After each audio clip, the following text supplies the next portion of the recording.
I am still very unclear. Hey, girl, hey. I jumped on here to talk about tonight at the wonderful Layers Loft. So, tonight I was at Layers Loft. Well, this afternoon I was at Layers Loft. Shout out to Amanda Mack, owner of Layers Loft. And I jumped on to talk a little bit about my experience this evening, and it's this real full circle moment. And so this was the best place to come and share it, because the full circle leads me back to the well. And so um the well, my idea for the well started um probably in at the top of 2017 or so, but in the middle of 2017, or maybe 2016, but in the middle of 2017, I it was amazing. It was. I went into the Goldman Sachs 10,000 Small Businesses program in 2017. And so in that program, you have to develop growth plans, which is like some way you're going to grow your business. And mine was the well, actually. And I just remember in 2017 pitching, if you will, pitching the well at my Goldman Sachs. Like, we had this day where we all were like pitching our growth plans. And I remember pitching mine in that space and like being met with so many like blank stares, or like just questions, like, well, why just Black women? Why not all women of color? Why not all women? All the things that, a lot of us hear when we do work around a certain group of people, particularly Black women. And having to field those questions. And of course, it's a business program. And so it was a lot of like, was there money to be made there, so to speak? And just all those things. And I remember feeling very defeated in that space, presenting and sharing the well, which I was already like nervous to do. And that was, again, 2017, the summer of 2017. And then I did nothing with it for a year. I continued to have these roundtables, these discussions with Black women, which was like a clue, right? Because it was like I continued to have those, which meant that was safe space and things resonated there always. But when I would go into spaces like, Goldman Sachs, the Goldman Sachs program this is not about Goldman Sachs, the organization or the institution, but the people in the space, other business owners, some of the instructors, all of that. I felt like, man, like I don't have enough information. I'm not clear enough, all of that. I shouldn't do this. And so I didn't for a whole nother year. And it was in 2018, because when you're supposed to do a thing, anybody on here who was supposed to do a thing and didn't do it right away, that nagging on you, that thing you're supposed to do, doesn't go away. I don't care whether you don't do it, you sweep it under the rug, over the rug, you scatter it in the Atlantic, the Pacific, the Indian. I don't care what ocean you put it in. It does not go away. That nagging at you, that feeling of I have to move, sits on your chest heavy. And it continued to do so for me. So all through like the rest of 2017, 2018, I felt like I was not doing a thing I was supposed to do. I was further like diminishing my confidence, because your confidence grows when you take steps. And so my confidence was decreasing and diminishing because I wasn't. And so, yeah, 2018, I'm like wrestling, struggling. And there was this blogger that I followed, in an Instagram, influencer, and loved her. She's super fly, super like, I loved her fashion, all of that. And she got sick, I want to say at the end of 2017. And turned out she had stomach cancer. And she took us on this whole journey with her. So anybody who knows or doesn't know, her name is Cressida. And she took us on her whole journey as, her body withered away and she couldn't do things she had been doing. And I remember one of her last videos before she passed away on September 9th of 20, it was either September 9th or 10th, I believe it was the 9th of 2018. But one of her last videos, she said, laying in her hospital bed in her place, literally skin and bones. She's telling us, like, if there's something you want to do, don't wait. Do it now. She just kept saying, do it. Do it now. Do it now. Do not wait. And I finally said, fine, I'm going to do it. I'm going to do it. And literally a month later, launched the well. Because again, I have been working on it for probably 2 years at that point. And so tonight I was at Layers Loft. Shout out again to that amazing space and to Amanda. Because Goldman Sachs, it has created and started this initiative called A Million Black Women, where they're investing $10 billion in Black women in different capacities, one of which is in entrepreneurship. There's some in housing, there's in education, but they're investing $10 billion. And they brought a group of women together in person for the first time, because they've done a few listening sessions virtually, but this was the first in person. It was in Baltimore. I was asked to attend, but also asked to facilitate at a table.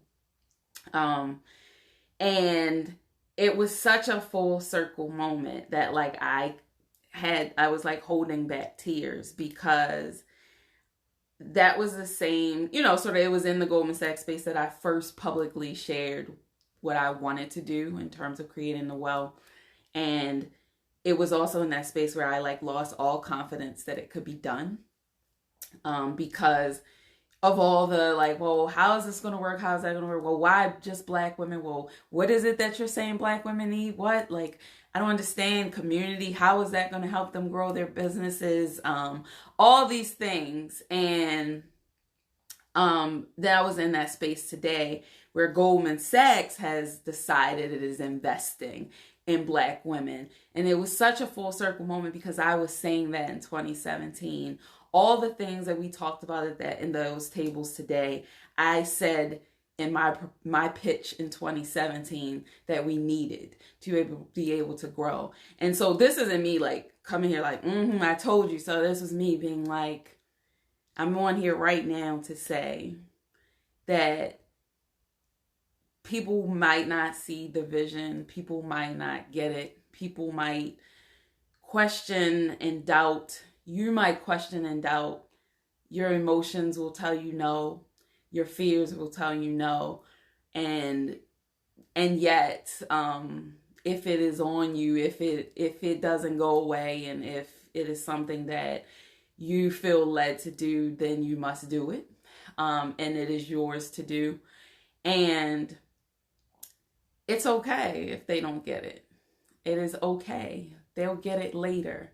And so here we are, 4 years since I pitched it there, that they are getting it. And not just getting it, but putting $10 billion behind it. So now, I'm like, okay, yes, we need some of that money, right? Because we've been doing this work. So it's just really inspiring tonight to hear all these women in the room say, I want to do this more. I can't imagine us not getting together again. I'm loving that this space feels so safe, right? It is all the things that I put out for the well that I knew that Black women needed, Black women business owners needed years ago.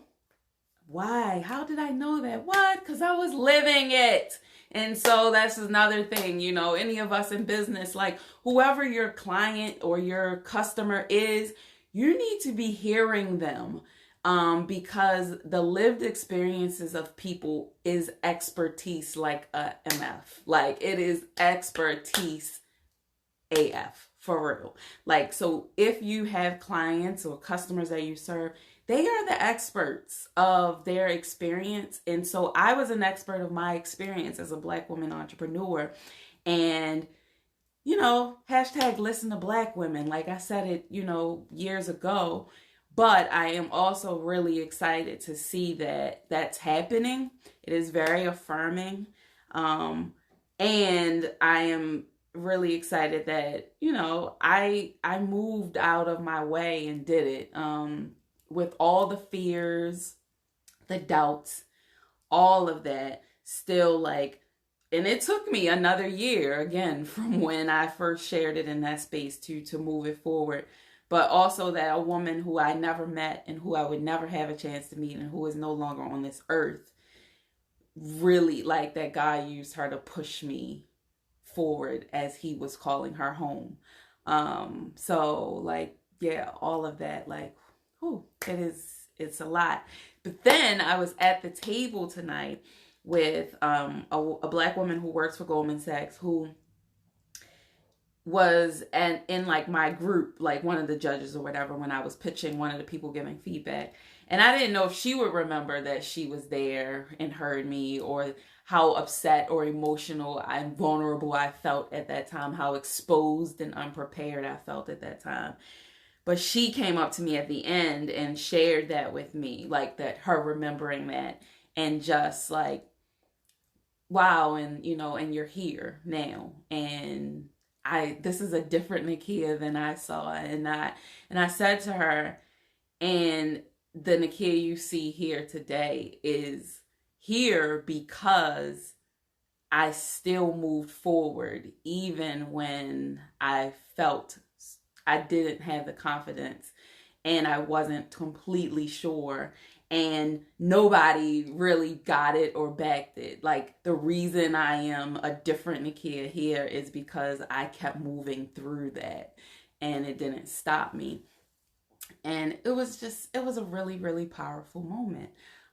So yeah, I just wanted to jump on to say, like, your vision will scare you.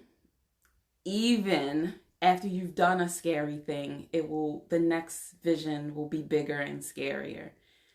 And even after you've had success, someone will doubt that you can have a bigger success. You will doubt that you can have a bigger success. But somebody needs what it is in you to do. What is keeping you up at night that you are afraid to move forward and do? Somebody needs it, and you need it, right? Like, you need it because, again, when the woman said to me tonight, like, oh, this is a different Nakeia, I needed to do this so that I could be the next version of myself, in the same way that I needed to do it so that it could support all the women that the well is intended to support. And so, when you have those things and those moments that are scaring you, and keeping you from taking action, just be patient with yourself, because also somebody is going to be in your path as you stand still, who's going to nudge you along. Somebody's going to be a voice, and it may be somebody you never met and never will meet, like the woman who was dying but said, if there's something you want to do it now. And that propelled me into action, and to launch the well the very next month. And I celebrate her life every year on the day that she died now, because she pushed me closer to me, right? Like, she moved me closer to myself and moved me to do the work that would support other women to move closer to themselves and closer to each other, because we need each other so much. And, sort of coincidentally, my grandfather passed away last year on the same day that she died. And I was, sort of thinking of her and like going into a meditation and, sort of being grateful for her life and for her willingness to show up so vulnerably. Again, she was like days from death and was on an Instagram live, which I'm still terrified to do. I'm here right now, but like, these things freak me out. But she was on there so like vulnerable and, days away from death, telling us to live and go do a thing. Again, her name is Cressida. And so yeah, I was thinking about her last year on the anniversary of her passing, and I got a call that my grandfather had passed away. And so her life then is even more special to me, right? And so, again, I'm not going to belabor this, but tonight was just such a full circle moment. Being in that space, knowing that I had moved through all the doubt that I heard when I was sharing the well for the first time in that space. I was just in that same room almost 2 years ago, celebrating 3 years of the well and receiving so much love and affirmation from other women who have been impacted by the work that we're doing. And then also to hear from the woman who heard me pitch and be like visibly upset and vulnerable about feeling not heard, not understood, and also me not having all the clarity I knew I needed or I felt like I needed to move forward, say to me, this is a different Nakeia, and me being so absolutely clear on why this is a different Nakeia, and it was all connected to moving forward, pushing through all of those unknowns and doing the thing that would not let me rest. And so that's it. Just we all have to do it, right? And I just wanted to share that so that I hope it helps somebody in the same way Cressida showed up so vulnerably and said, don't wait, do it now. Hopefully this resonated with somebody, and there's a thing that you are not feeling totally confident, capable, all the things able to do right now, and that this was your message. So peace, good night. And I'm here. I showed up here tonight. So I'm proud of myself for that, because this is really, really hard for me. I don't like to be on camera. All right, good night. I'm glad it helped you. Yes, thank you. Thanks for sharing that. Good night.